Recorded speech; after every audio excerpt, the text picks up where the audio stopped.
It's not a birth certificate, Candy, and people are trying to figure out why isn't he giving his birth certificate. Well, fascism is back. But is it here to stay? Let's take a look. We're seeing protesters overcome the police. The police are now running back into the Capitol building. We have cheers from the protesters that are watching behind the scenes. Break it down. So last week in the US, when the senators were gathering in the Capitol Hill building to ratify Joe Biden's electoral victory, Trump was gathering somewhat of a demonstration on Capitol Hill. We're going to walk down to the Capitol. You'll never take back our country with weakness. You have to show strength and you have to be strong. Where he made a passionate plea for his supporters to march up Providence Avenue. We did not anticipate that occupying meant taking over the police and getting onto the stairs of the Capitol. And what happened there? Well, 5 people died. 1 woman was shot dead by police officers. 1 police officer was beaten to death. 1 person died of a heart attack after electrocuting themselves. 1 woman was trampled to death. 1 police officer a day later killed himself after witnessing the siege.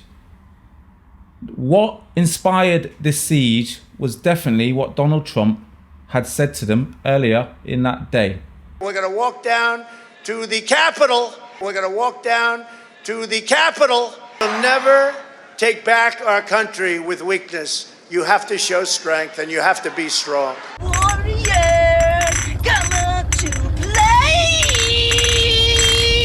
Regardless of what anyone tries to tell you, they're bad faith actors. And as much as the American media has enabled Trump, they are very quick to denounce him on this instance. They are fully aware what he has incited and what potentially might be the outcome now that he is leaving office. But the real problem is the media enabled him into office in the first place, and not just the media, the Republican Party. So let's have a little brief history of how Trump got to where he is now. Why did this happen? When Obama was president of the US, his main goal was to get through health reforms or Medicare, like we have in the UK, the NHS. But his main objective was, or his lasting legacy when he was president, was to have Medicare for all. You know, a system where people on whatever income they were on, they would be able to access medical care. Whereas, as it is in the US, or was it in the US at the time, was basically a lottery. If you have a job, then you're likely to have a package or a care package, and if you don't have a job, then you're basically just on a scrap heap. Insurance? Oh yeah, check it. Definitely gonna want some of that. You don't have insurance? Let me just save you some time here, Miss Bird. We won't cover you for this operation. As Obama tried to push through his health Medicare, or Obamacare as it was called, he had opposition from the Republicans, right? And obviously the Republicans are in opposition to the Democrats. So whatever the Democrats put forward, they're going to want to denounce. But on this instance, it was the language they use or the environment they created to discredit the Medicare bill, and then what that led to. So they kind of undermined the whole Medicare bill just by language.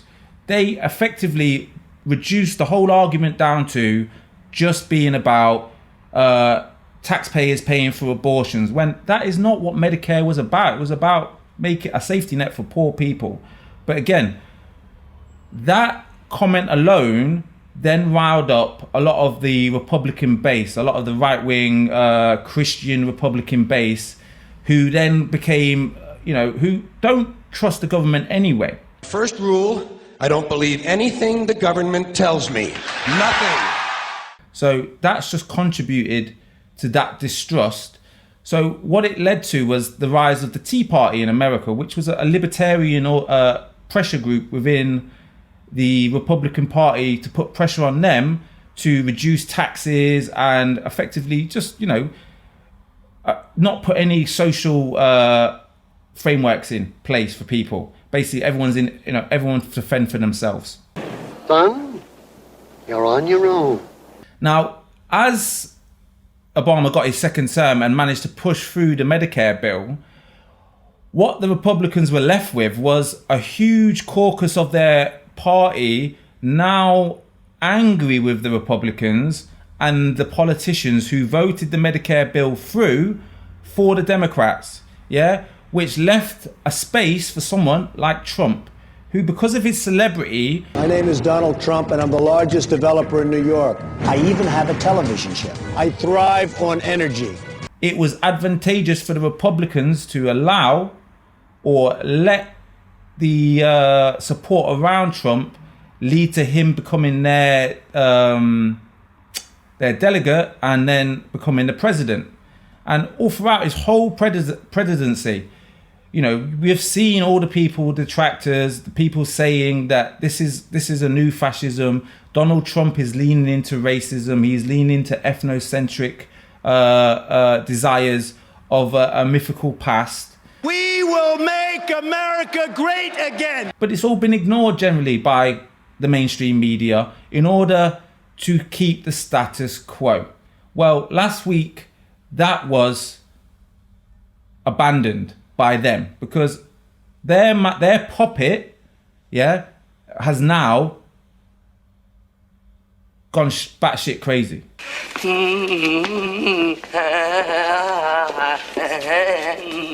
Because he doesn't want to leave power.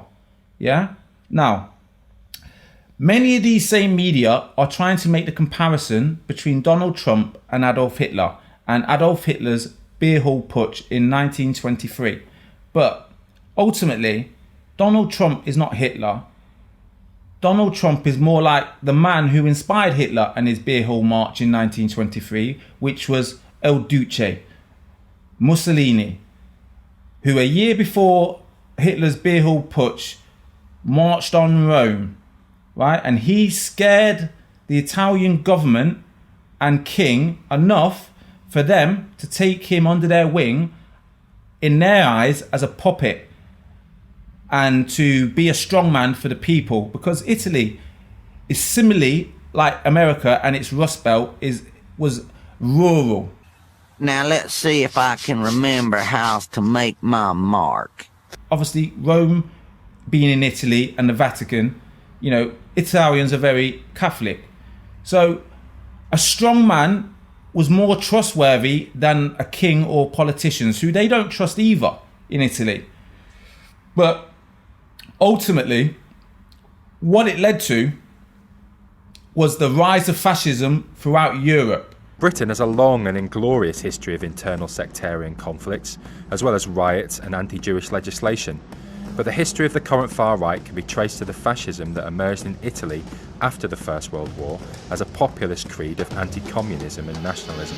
Now, when Mussolini came to power, many of the figures in the US, the UK, and other European countries, they all celebrated him. They celebrated him as a strong man, the man that will bring Italy back the Roman Empire, because that's what he was selling. He was selling, the idea that he will bring back a new Roman Empire, like Trump with his make America great again.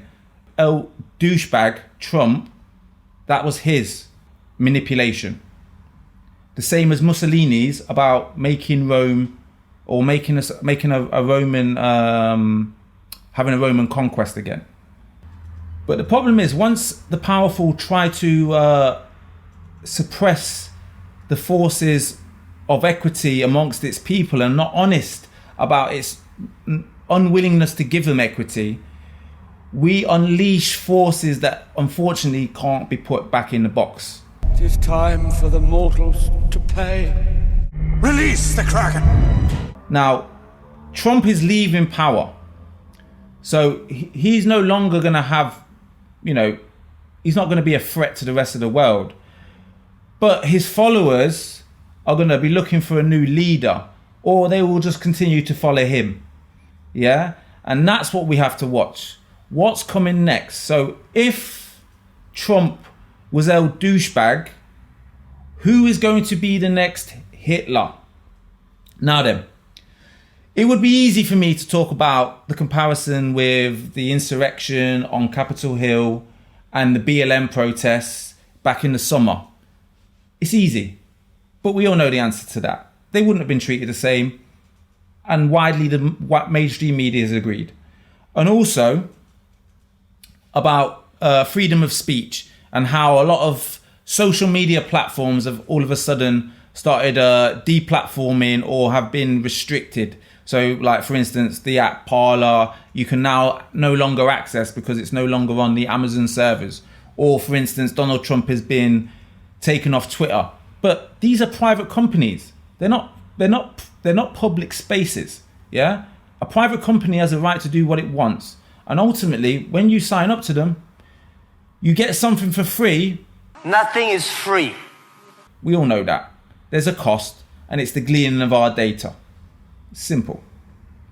What I'd like to do is make a comparison between the rise of fascism in America and its comparison with Mussolini, and also about Britain and our march towards fascism after the Brexit vote, and the likes of and characters like Nigel Farage have popped up and kind of awakened the same forces here. Let's talk about that. Firstly, the Brexit vote was a lie. You're a thief and a liar. I only lied about being a thief. It was built on the idea that Britain will go back to empire, that, you know, somehow the European Union has restricted us from being great. That reason that the ordinary working man's life or living standards have not improved is because of the European Union. That's a lie, a flat out lie. The reason the working man's living standards have not gone up is neoliberalism, yeah? Which is the direct cause, which we keep voting in, is the direct cause for our working situations getting worse, yeah? Not anything to do with immigration, nothing to do with the EU, yeah?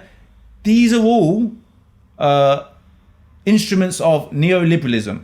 It's neoliberalism that outsources industrial jobs to other countries where the pay is less. It's neoliberalism that wants to reduce the income of people in the UK in order to make them, or rather make them argue over small amounts of pay that they have better than their subordinates. Yeah, because neoliberalism, the thing also promises us that there's a guaranteed improvement. Yeah. Now, the rhetoric used to inspire Brexit was racist, yeah, and xenophobic. There was no kind of legitimate arguments to leave the EU. Ultimately, when you ask the people who voted for it, you could say there were overarching problems with the EU or whatever, but no one made those arguments. They made arguments about, you know, the black and brown people coming here and replacing the ordinary ethnic working class people. Look at certain other countries who will not accept Muslims. They don't need a quarter of the prisons that we need. They're outbreeding us. You're getting more of the blacks and all, you know, the proper blacks from Somalia and all that. And it seems this elected politician's views don't just spill out as racist words. So have you got a mosque here? Yeah, round near me where I live. We tried to put a big pig's head in the concrete, we got over the fence. You know, when they were doing the groundwork. And they had all the bouncers who do all the northeast. We're doing the security for that mosque. Yeah. So when we got in, they caught us out because we were going to take a video with a pig's head under their concrete, let them finish it, let it all get built, and then just send the video out and say, look, there you go, you've got a pig's head under your mosque there, so you'll have to get it all knocked down and redone again, or we'll just leave it because it's desecrated ground, innit? Also, let us not forget the most famous and most recent time this occurred, after Enoch Powell's 1960 River of Blood speech. In 15 or 20 years' time, The black man will have the whip hand over the white man. The speech was critical of the Race Relations Bill, which later that year became an Act of Parliament. Which inspired a white working class revolt within Britain, where we had in the 1970s the rise of the National Front, which was a political party which in some instances, when it was going for election, some of its material was very Brexit-like rhetoric. The far right in Britain still thinks that white people are threatened by waves of black immigration. The right wing suddenly showed their true colours. They were opposing black people coming to this city because they hated them, and hate was not too strong a word to use. And also it came about where white working class or white lads would go out in a militia and attack black and brown people, which has left many people of like my father's generation and beneath with traumatic memories of growing up and being afraid of immigration! No! Repatriation! Yes! You would see sign put up rooms for rent, no workers need apply. A lot of them would talk behind your back, the darkies, you know, you weren't a person, you were a darkie. And I was nursing at General Hospital. I was giving teas out, and this man said to the other man in the bed, "Don't trust these darkies, you know, they'll steal the milk out your coffee." That hurt. Which ultimately led to, especially in London, the rise of black gangs.